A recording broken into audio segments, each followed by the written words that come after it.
What's up, Miracle Fighters, and welcome back to the Team Miracle 4 channel. Today I'll be bringing you guys a deck profile, this time for the standard Dragon Empire Mahar Nirvana. Right? So set 4 has brought along some major upgrades to this deck, including a new powerful Overdress unit, and of course, our Grade 4 boss, Mahar Nirvana. Without further ado, let's get right into the deck and see how it has improved. So we'll start off first with the right deck. Very simple. Starter, we are playing Sunrise Egg. Grade 1 we have Blaze Maiden Reno. Grade 2 is Blaze Maiden Rayu, and the Grade 3 is the Chakrabarti Divine Dragon Nirvana. So start with the starter. We're running Sunrise Egg. Right. So for the Overdress deck, I know some players prefer to start off to play Trickstar as their starter. Right.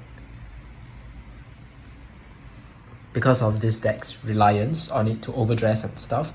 But what Sunrise Egg offers is the chance to draw if you're going second. Between getting a draw half the times compared to none, I'd rather the draw, honestly. So I do agree, using Trickstar as a starter guarantees that you see basically 2 Trickstars every game. But generally I do see at least 2 Trickstars already per game, counting one from the right deck and the other one that I draw throughout the game, right, as the game progresses.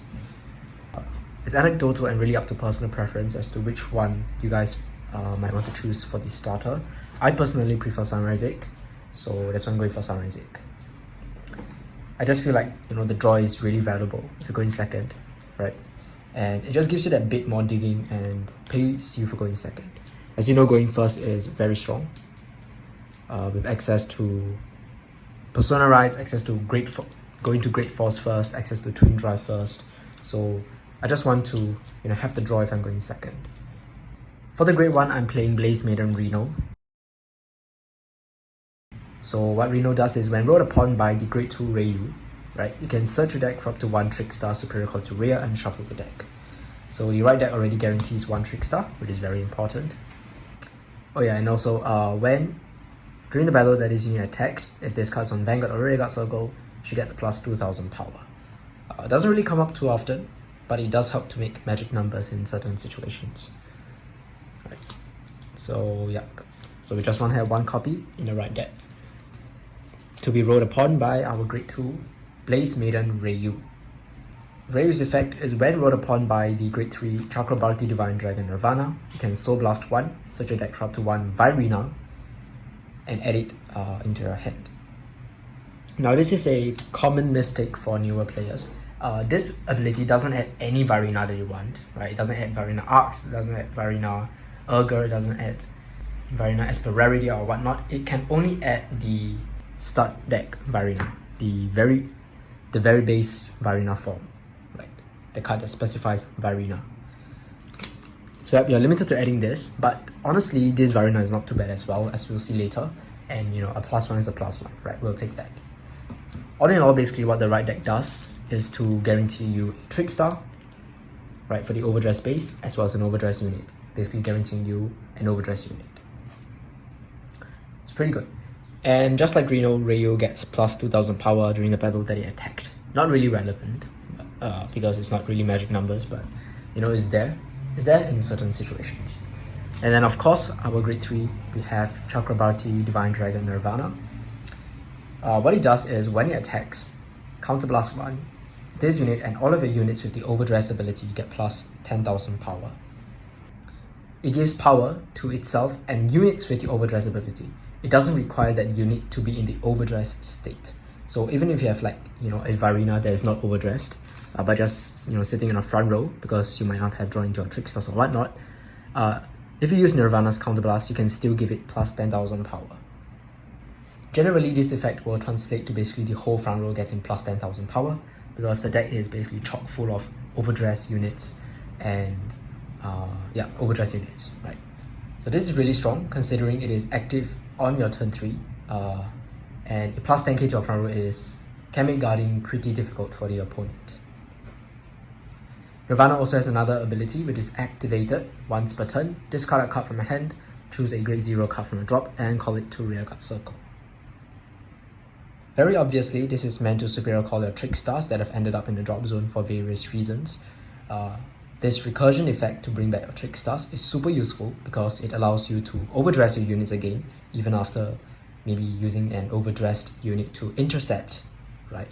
Or if they are retired and stuff like that. And it also gives you the liberty to discard extra Trickstars in your hand for your right deck in the early game. And then once you actually do need them, you can use Nirvana to call them back. If Trickstars end up in your damage zone, you can also heal them. They go into the drop zone, and Nirvana can also call them back. Now, it's not just Trickstars that you can call back, but this effect it allows you to call back any grade 0 card. So you can call out your starter, Sunrise Egg, which most of the time you will be Soul Blasting out through Ryu. So that's cool as well. And you could also even superior call out triggers as emergency boosters by trading dead cards in your hand, for example, additional grade 2s or additional grade 3s or whatnot, cards that you don't really need already because your front row might have already been filled, right? And then trade them out for boosters to make your columns more threatening and harder to guard. One interesting strategy I've seen players do is to play Trick Moon in this deck and use this effect to get some counter charging, right? Because Trick Moon is also a grade 0 that you can revive back. It's pretty cool how it works. We don't play Trick Moon in this deck, but it's something that that can come up, right? So that's basically it for the right deck. Very simple, the start deck right deck essentially. So let's move these guys to the top. Okay, before you go into the grade 4s and the 3s and all the overdress units, we first play 4 copies of Trickstars. Trickstar is essentially the backbone of the deck, right? A very important piece in this deck because from him, then are you able to begin overdressing, right? So what Trickstar does also is it has a continuous on rearguard effect to prevent itself from being chosen by the opponent's card effects. Very handy because Reno calls out Trickstar on your turn 2, right? And you don't want your opponent just killing off a Trickstar before you even get the chance to overdress them. So having this sort of like resist ability is really useful.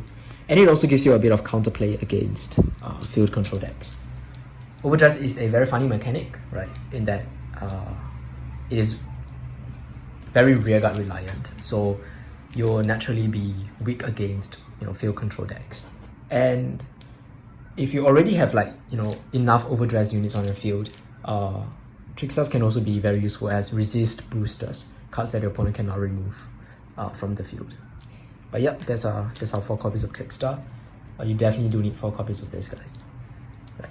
And most of the time you want to try to mulligan for this card as well.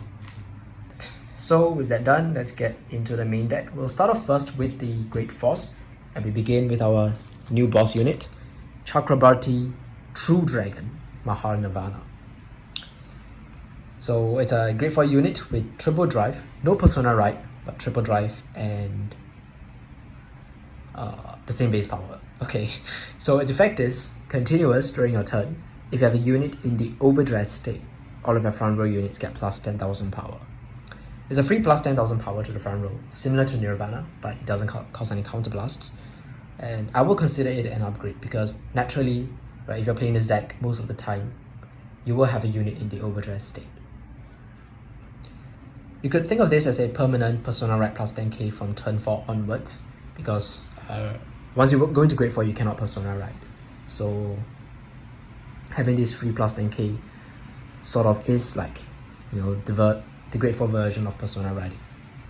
Besides this, the interesting part of Nirvana is its second effect, which states, activated once per turn, you may counterblast one and put a card with Nirvana in its card name from a hand or your soul into the drop.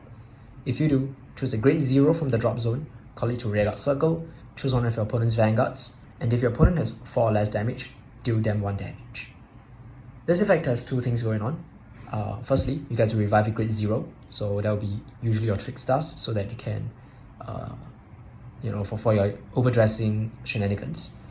And secondly, the burn 1 damage, right? So it's a damage check, so the opponent can still check defensives off of it. But dealing a damage to them out of your battle phase is really nice to push them to 5 damage potentially and make them have less chances to take further attacks. The cost is not too difficult because you're already guaranteed a grade 3 in the soul, a grade 3 Nirvana in the soul from the right deck. And because rewriting Mahar Nirvanas doesn't give you any anything other than, you know, cards in your soul, you could just discard additional Mahar Nirvanas for this cost as well. All in all, I think Mahar Nirvana is a really great card for this deck, and basically makes it much easier to close games. So yeah, that's our 4 copies of Mahar Nirvana. What's interesting about the Overdress deck is that it's the only deck to not just only receive 1 grade 4, instead we also have a second grade 4, and this time it's for Vairina. So this is the new grade 4 Vairina Esperaridea. So let's take a look at Esperaridea. This card is not meant for riding, right? It's meant as a rearguard support card for your Mahar Nirvana, because it's grade 4, it can only be called out if your Vanguard is Mahar Nirvana. Anyways, let's have a look at its effect. So it can only overdress on top of Trickstar, and then when placed on rearguard circle, if it is placed as an overdress, put all Trickstars and cards with the overdress ability from the drop zone as this unit's original dress. Original dress basically refers to the cards underneath it, underneath an overdress unit. Then, when your Vanguard attacks, Soul Blast 1 can stand this unit, and this unit gets plus 5000 power until the end of turn for each of its original dress. Essentially, Esperaridea is our deck's main multi-attacker and a huge one on its second swing. Since you'll only be calling this card out on turn 4, what Esperaridea allows you to do is basically stockpile a bunch of overdress units until its arrival on the board. The more overdress units and the more Trickstars that you have in the drop zone, the higher Esperaridea can attack for. With just 3 original dress, so let's say just 1 Trickstar and maybe 2 cards from the drop into its original dress, it withstands for plus 15k, so it's 28k. Most of the time, you will have like 5 or so original dress plus Trickstars in the drop zone, and that will actually bring him up to plus 25k, so 38k. That's pretty good. There have been games where I put like 10 cards into his original dress, because I see a lot of my overdress units, right? So it can actually go up to, with 10 cards, it can go up to plus 50k. And on top of Mahar's front row plus 10k, you're seeing a unit that can potentially attack for 73k or more. Hence, Esperaridea actually works really well with Mahar Nirvana's free damage dealing effect, because what this damage dealing effect does is it pushes the opponent to potentially 5, right? Such that they cannot take, hope to take your, gigantic restand attack. So yeah, with this deck, basically what you want to do is you just want to see all the overdress units as early as possible, call them down, guard with them, and then once you reach turn 4, call out this guy, put a bunch of them into its original dress, and have him restand for some insane power. The fun thing about Esperaridea is it's not a hard once per turn, right? So if you have like 2 copies of Esperaridea in the front row, you could get up to 5 attacks, and with their restands being super beefy as well, depending on how many original dresses they each have. So yeah, that's our 3 copies of Esperaridea. Only 3 because it's not a card that you can use in the early game, and I just don't want to clog my hand too much with too many copies of it. So and we also have cards that can get it back if you drop it for your right deck or whatnot. So I'll talk about those later on, but I think 3 is fine. Okay. Besides the standard format, I think Esperaridea also has useful applications in the premium format. It's just a side thing, right? Because Esperaridea is like a universal restanding rearguard for all Dragon Empire decks. So that's pretty fun as well. And yeah, I just really like the design of Esperaridea in terms of artwork, in terms of the ability. So now that we have the grade 4 Mahar Nirvana, the deck has changed such that we have greatly cut down on the grade 3 Nirvanas and replaced them with the grade 4s. However, in the main deck, I'm still playing 1 copy of the original Chakrabarti Divine Dragon Nirvana. What the grade 3 Nirvana has that the grade 4 doesn't is the ability to Persona Ride, which can come in really handy occasionally depending on the type of cards that you draw in your hand. The extra 10k to front row on top of the 10k with Nirvana's effect is pretty good because it's like a plus 20k to the front row, even though you lose out on that drive, but you technically don't lose out on card advantage because Persona Ride gives you a draw. Spoiler alert, I am playing Vairina Esperaridea in this deck, and this card is really good with the Persona Ride of the OG grade 3 Nirvana, and that's the reason why I'm still playing this 1 copy of Nirvana. Anyways, Mahar Nirvana also requires Nirvana named cards as this card fodder or whatnot. So having this just gives you more chances of being able to trigger Mahar Nirvana a second time, right? The first time is generally guaranteed, but you know, the second time, just playing this one copy to increase the chances of seeing a Nirvana. So yep, it's an alternate right, also if you don't see the grade 4. So since you do have a bit of space in this deck, why not just, you know, one copy of this. Moving along, we do have 2 other grade 3s in this deck. I'm playing one copy of Vairina Valiante and one copy of Vairina Esperaridea. So I'm playing one of each, though personally, after playing this deck more, I've been liking Esperaridea more than Valiante. I'll explain each of them though, so let's have a look at Valiante first. So Valiante was this deck's first multi-attacker back in set 1. What it does is, you can overdress on top of Trickstar or any grade 3 or less unit in the overdress state, so that'll be all your grade 2s, right? They are overdressed on top of Trickstar. Continuous on rearguard circle, Valiante gets plus 5k for each of these units' original dress. So if it overdresses on Trickstar, it's 18k base. If it overdresses on a grade 2 that is overdressed, it is plus 10, so that's 23k base. Not too bad, right? Its main effect is when the attacker of this unit in the overdress state hits, counter plus 1, discard a card from a hand, you can restand this unit. Valiante adds on hit pressure to this deck, which has basically no on hit pressure at all. And his on hit pressure kind of makes sense with Mahar Nirvana. So how I think about it is that if your opponent knows that they're going to Mahar Nirvana anyways the next turn, right, and you're going to be dealing them to 5 anyways, they might as well just take to 5 themselves. Using this card to bait them to take for its attack is, I guess, the main reason that I'm playing Valiante.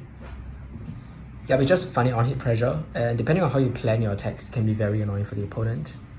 Note that this unit does not have to does not have to hit a Vanguard, so you can use this to clear out annoying rear guards. And if the opponent does not guard its attack, which will be minimum 23 or 33k, right, then you can actually get a restand off of it as well. So that's Valiante. The card that I like more is Esperaridea, which came out in set 3 if I'm not wrong. So what Esperaridea does is it can overdress on top of a unit. It can only overdress on top of a unit in the overdress state. So it cannot overdress on top of Trickstar directly, but something that is already overdressed to Trickstar. And then continuous, just like Valiante, it gets power, but this time it gets the original power of all of its original dresses. So because of the nature of its overdress, it will be a minimum, I would say plus 15, right? Minimum 28k. That's pretty good. And the cool thing about him is that he can overdress on top of Valiante. So if it does overdress on top of Valiante, which is overdressed on top of a grade 2 overdress unit, right, then you can potentially have an Esperaridea that is up to like 41k, if my math is right, which is kind of insane. The main effect of Esperaridea is where it's at. When this unit attacks a grade 3 or greater Vanguard, if this unit is in the overdress state, counter plus 1, this unit gets plus 15,000 power and plus 1 critical until end of that battle. Then, at the end of that battle, put all of these units' original dress into the drop. This card works amazing in this deck for 2 reasons. Firstly, plus 15k and a crit for a CB is super good. This card already is naturally big with its continuous ability to get power from its original dresses. And now you give it plus 15k and a crit, right, can just murder your opponent straight up. If they don't have, PGs, if they don't have enough cards to guard with. Minimally, Esperaridea is 43k 2 crits with this effect, and if you count in Nirvana's 10k power buff, that's up to 53k already. If you have if you check some drive triggers or whatnot, this guy can go up even higher. And its attack is pretty much an OT shield to guard. Using this when the opponent is at 4 is amazing because you keep them at 4. It's 2 crits, so you keep them at 4, you make them guard, and next time you're just gonna pick them to 5 anyways with Mahar Nirvana. This will basically force out cards from their hand and make their guards feel, a little wasted. Secondly, by putting all original dress from itself into the drop zone, also sets up for Esperaridea when you go into a grade 4 turn. Hence, the general game plan for this deck is basically use Esperaridea on a grade 3 turn to push the opponent to high damage, then remove its original dress, so that the following turn you go into the Grade 4 Mahar Nirvana, you call on Esperaridea, you have a bunch of cards from the drop zone to put into Esperaridea's original dress, whilst also being able to deal your opponent to potentially 4 or 5 damage. And because you will just be calling over Expector anyways, then the turn after you use him with cards like Trickstar, whatnot, Esperaridea will be minimum 38k on its restand. If previous turn Expector has 2 or 3 original dresses. So yeah, that's Expector. I like him a lot. I kind of consider him as this deck's Grade 3 finisher, right? Esperaridea is of course the deck's Grade 4 finisher, but with both this and Esperaridea and also Valiente, honestly, our turns 3 and 4 are actually pretty strong, and that's what we want to aim for in this deck. So yeah, I'm playing one of each. And that will round out our Grade 4s and our 3s in this deck. Let's move on to the Grade 2s. So we start off first with the OG Vairina from the start deck. This card is a must play in any Overdress deck, just because it's a card that we have to get out through the right deck. So I'm playing 3 copies instead of just 1 or 2, even though it's a guaranteed get out, because I'm just getting tired of checking this guy in damage checks or drawing him off before I get a chance to search the deck through Reiyu's effect. Previously I was playing 2 copies of Vairina, but I ended up drawing and damage checking both Vairinas, right, in more than 1 game. So I just went back to 3, and 3 has been working out pretty good as well. 3 is not too bad because Vairina's effect is quite decent. So what it does is it can overdress on top of Trickstar, and then when this unit is in the overdress state and it attacks a Vanguard, it gets plus 10,000 power until the end of that battle. Then, additionally, Soul Blast 2, you can choose one of your opponent's rear guards and retire it. Not only do you have an easy 20k beat stick, but also a targeted retire to mess up the opponent's formation. Soul Blast 2 is quite expensive in this deck, considering that we generally want to use the soul for Esperaridea, and Mahar Nirvana also kind of uses soul. So you will only be able to use Vairina once per game. The retirability of Vairina once per game. It's not too bad, right? Because if we do use it wisely, it can be game changing if you do retire something very important. All in all, I think it's a great card. 3 copies is okay. Right, it's just a free power beat stick, and with the option to retire if you have the soul to pay for. Since you'll be getting it out on turn 3, combined with your Grade 3 Nirvana, you'll be a minimally 30k attacker, right, on turn 3. That's like a 2-card guard if you're going first for your opponent. Or if you're going second, that's like a 20k shield to guard as well, which is not easy. So yeah, really nice card. Then of course, we are playing 4 copies of probably the best Grade 2 Vairina there is. That's the Vairina Arcs. So Vairina Arcs similarly can only overdress on top of Trickstar, and what it does is when it's placed on rearguard by overdressing, you can counterblast 1, draw 2 cards, and give it plus 5k until the end of turn. So much value here. As I already said at the beginning of the video, overdress is a funny mechanic that minuses you. Arcs, however, turns that minus into a plus for a counterblast. Drawing 2 is actually really strong, right, for 1 counterblast. And because of that, Arcs is generally the main overdress unit that you want to go into in the early game, so that you can start building up your hand size and drawing into your pieces early before your push turns on your turn 3 and 4. It does use Counterblast. And early game you might not have enough Counterblast between Nirvana and Arcs, but that's only if your opponent damage denies you. So yeah, very simple. Just I would say Arcs is pretty much a staple for the overdress deck. Last but not least, I'm playing 2 copies of Vairina Erga. So Vairina Erga was what Set 2 Nirvana was playing for its main strategy. So similarly to the other 2 Grade 2 Vairinas, this card can only overdress on top of Trickstar. And what it does is, at the end of the battle that your Trickstar attacks your Vanguard, if your Vanguard is the Grade 3, specifically the Chakrabarti Divine Dragon Nirvana, you can Soul Blast 2 cards, overdress this card from your hand on top of a Trickstar in the standing position, and countercharge 1. This is our main multi-attack play on turn 3. Not only does Urger allow you to make 4 attacks on turn 3, but the counter charge that it provides means that you can use cards like Arcs and the Vanguard skill all in one turn, even if the opponent tries to damage deny you. The deck can be very counterblast heavy, so as you can see from our various cards that use counterblasts, so Urger really helps to alleviate the counterblast cost. It's 2 Soul Blast, so you do have to save Soul if you're going to Urger, and that means that you can't really use the regular OG Vairina, but I would say that the Soul is sometimes better used on Urger. Urger is also the reason why I'm playing the Grade 3 Nirvana, because if you do see the Grade 3 Nirvana in Urger, I would say that the Persona right play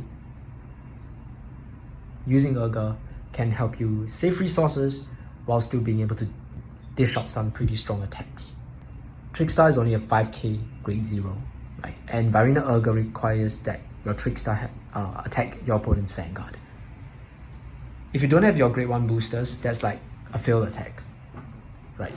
But if you use Urger with the Persona right, what it does is you give your front row a permanent 10k for that turn, and your Trickstar will be hitting for minimum 15k, unboosted.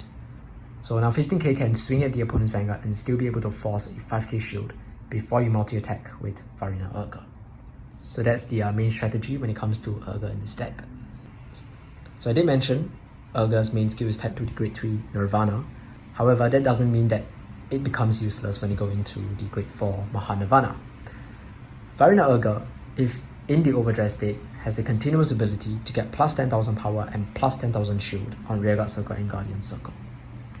Now that's pretty good because it means that Urger is a sweet 20k base grade 2 that can intercept for 15k, which greatly bolsters our defenses whilst providing us an additional beat stick besides the OG Vairina. All in all, I think Urger is a really nice card in this deck.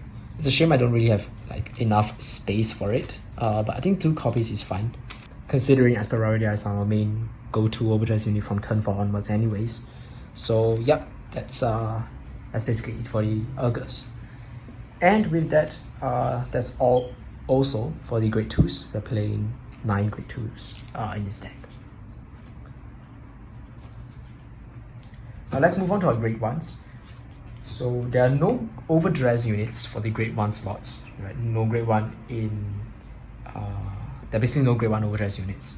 So the cards in our grade 1 slots are basically utility cards that will help you to fetch out your other Overdress units, happen to basically add consistency in this deck.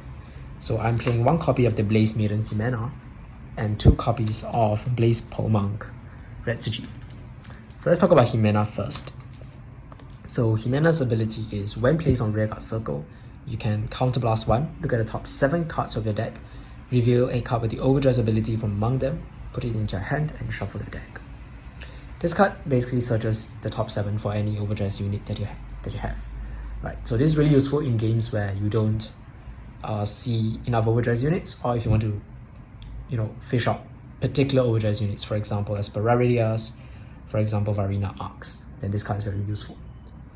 It does use Counterblast, right? She does use Counterblast, so you have to sort of learn how to manage your Counterblasts with that. But this deck is pretty unplayable if you don't see Overdress units, so she's still important in those situations. And then 2 copies of Blaze Monk Retsuji. I prefer this to Jimena. While Jimena does deck thin your deck, does add from your deck, she can potentially whiff, right? And that's not a good feeling if you use a Counterblast 1 and you don't add anything to your hand. And that's where Retsuji comes in. So Retsuji, what he does is, on place on Rearguard Circle, Counterblast 1, can choose up to 1 card with the Overdress ability from the drop zone, put it into your hand, and then if your Vanguard is grade 4, countercharge 1. So firstly, he adds from the drop zone. So he's a guaranteed fetch, right? Guaranteed Overdress fetch. You can only add cards that you already see in the game. But that's fine. That means that you can just reuse certain cards like Urger. It's very good. You can reuse cards like Arcs by pulling them out from the drop zone. And in the early game, because Esperaridea is a card that you can only use when you're on turn 4, I tend to discard him, right? Sometimes you may end up discarding him for your right deck, so this card can allow you to essentially get it back from the drop zone. But the cool part about Retsuji is that he allows you to counter charge one as well, as long as your Vanguard is a grade 4. So this means that on turn 4 onwards, which is the main turns that you want to use Retsuji, is essentially a free +1 for you. His counter charge is not like Urger in that it's a hard counter charge, I would say. For him, you do have to pay the 1 counter blast before you can counter charge. But I mean, if you time it well, it's a really nice card. So yeah, there's 2 copies of Retsuji and 1 copy of Himena. Just 3 grade 1s. Because generally this deck is more of like a front row kind of deck, so you don't really want to play too many grade 1s. And also grade 1s don't have the Overdress, don't have any Overdress cards, so this is all that we're playing. But yeah, that's our 2 Retsujis and Himenas to add a little bit more consistency in this deck when it comes to seeing your Overdress units. And to round off our normal units, we're playing 4 copies of the DPGs. These are Twin Buckler Dragons. If your hand has 1 card, right, you don't have to discard. Very good. So that's our 4 PGs, self-explanatory. And that's pretty much it for our normal units. Right. Now we can move on to our triggers. Okay, so for the triggers, we are running, or rather I'm running for 7 critical triggers, a front, 3 draws, 4 heals, and an over trigger. I think there's some glare here, so let's do this. Okay, so let me discuss the ratios first. We play high amounts of crits because this deck is a beatdown deck. We have high numbers already, right? But we want to make those numbers more lethal, and that's why we're adding crits. Crits to push our opponent to higher damage so that we can close our games more easily with our Vairina Esperaridea. Not really that much to explain there. I would play 8 crits if I could. Right, I'm playing the 1 front because I think this has saved my life a couple of games. The 20k shield is especially good, right, in helping you to guard more, in helping you to guard, because this deck might suffer from a bit of hand size issues, right? So having higher shield value cards is very useful. And front triggers are also really good when you check them. When it comes to this deck is a little bit reliant on the rear guards. So when you check this defensively, it gives you that defensive power up to our entire front row, which makes it harder for your opponents to swing at the rears. And just playing that 1 copy of the front trigger has also come in as a surprise in certain games where your opponent guards for like 2 to pass, where you check this, you don't have to think, and then you check another trigger, and then the attack hits and whatnot. So front triggers are pretty good. It's just that crits have that bit more lethality to them. But I do like myself like a few fronts. I'm just playing 1 front, honestly. So this could very well just be another crit. But yes, definitely come up in certain games as well. And with the nature of this deck, your Vanguard is generally going to be attacking first anyways. So you check the fronts. They are not as useless as, say, in the Flagbird Dragon deck, or decks that use the rear guards first before the Vanguard. Right, this deck you go for the Vanguard first. So, fronts are more useful like that. And then, as I've mentioned, we have a bit of we do want a bit more draw power in this deck. Arcs is not always enough, so we are playing the draw triggers as well. Tanky shield draws, because Tanky shield is really good, right? Flavio Dragon, you just want to play this. For heals, play any heal you want. I'm playing this because it fits the deck. And oh yeah, I realized I haven't talked about this. We're playing 4 copies of Burning Flail Dragon and 3 copies of the regular Zonic, the vanilla crits. So why this? Because this adds soul. What this does is at the end of the battle that it boosted, can put it into the soul to give one of the units plus 2k. It's a really weird number, right? Generally it doesn't really matter. The power buff doesn't really matter. You mainly play it just because it can fuel your soul. With this deck, it can be kind of soul heavy, soul cost heavy, especially if you want to use Vairina, you want to use cards like Urger, and then you want to use like Esperaridea to soul blast and restand. Sometimes you may end up not having enough soul, especially if you don't rewrite. So that's where Burning Flail comes in handy. So one way you can use it is use it to boost your Vairina Esperaridea, send it to Soul, and then your Vanguard attacks, Soul Blast. Now you have that one Soul that you can Soul Blast to restand for Esperaridea. And because our crits are grade 0s, and both versions of Nirvana can superior call grade 0s from the drop, if you do need some emergency Soul, you can just discard any card from hand to get these guys out onto the field for that emergency Soul charge. So that's why in this deck, Burning Flail Dragons are a bit more important than your 5k base crits. So yep, that's the reason we're playing Burning Flail. And of course, we are playing one copy of Dragon Deity of Resurgence, Dragveda, Dragon Empire's Overtrigger. What it does is its additional effect is basically just overlord the nation, right? You choose one of your vanguards and stand it. It doesn't lose drive, so if you're on the grade 4 Mahar Nirvana, you can go up to 6 drives in one turn, which is pretty insane. And if you are on the grade 3 Nirvana and you check this, if we have a look at Nirvana here, it has an on attack ability, right? That is not once per turn. So you can potentially, if you check this on the grade 3 Nirvana, you can potentially use that ability twice in one turn to give your front row plus 20,000 power, which is pretty insane as well. So that's why I'm playing Dragveda. No reason not to play this. Your rears generally hit high enough, so you don't need Albaria. And having one more Vanguard attack is most of the time scarier. And with that, we've basically come to the end of this deck profile. In conclusion, I will say that this deck is what I would consider a powerhouse beatdown kind of deck that focuses on making huge numbers with the Overdress units and pushing the opponent to high damage early and then finishing off with some multi-attacks, some massive multi-attack numbers. This deck has strong early game, so that's its advantage over other slower decks, right? It's able to hit very big numbers as early as turn 3. And if the opponent is not careful and takes too many damage in the early game, this deck can just kill straight out on turn 4. However, this deck has a glaring weakness. Like the Overdress mechanic basically is a glaring weakness in that it is weak against field control, weak against retires, weak against prison especially. According to the rulings, the original dress units will follow the Overdress units wherever they go. So if your Overdressed unit gets imprisoned, then the original dress, which is like a Trickstars or whatnot, will also be sent to the prison. And that means you're giving your prison opponent twice the number of cards in the prison than they should have if they imprison your Overdress units. And that also means that it's double the bail that you have to pay to free those units. And that's not a good thing, right? So Overdress is a fun and interesting mechanic, but flawed in this sense.